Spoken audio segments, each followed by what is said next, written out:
धेरै समयसम्म अझै काम गर्न पाइने हुन्थ्यो जस्तो। आज हजुरसँग स्पेसली धेरै कुरा सिक्न पाइयो। अझै पहिला सुरुमा त धेरै धेरै बधाई छ सरले। अब ट्रान्सफर कहिले हुन्छ भन्दै हुनुहुन्थ्यो। फाइनली ट्रान्सफर आयो सरको। अनि सरलाई चाहिँ धेरै धेरै धन्यवाद। यहाँ आएदेखि चाहिँ मैले धेरै कुरा सिकेँ। कुरा सिक्नु पाउँदैन होइन। हजुर, चेन्जेस चाहिँ जरुरी छ क्या प्रोफेसनमा।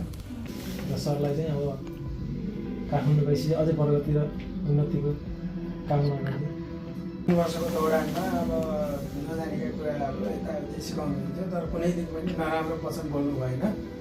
सुरुमा मेरो लागि नयाँ ठाउँ थियो, केही थाहा नै थिएन, गयो कि थाहा थिएन कहाँ बसियो काम।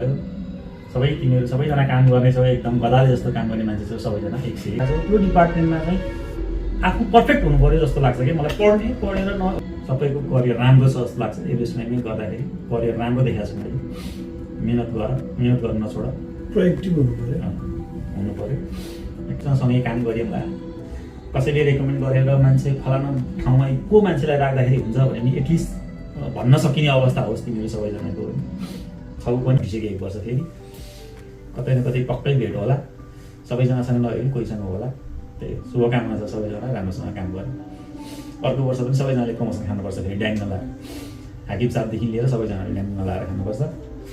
ब्रान्च राम्रो छ, हामी राम्रो ठाउँमा छौँ जस्तो लाग्छ मलाई होइन।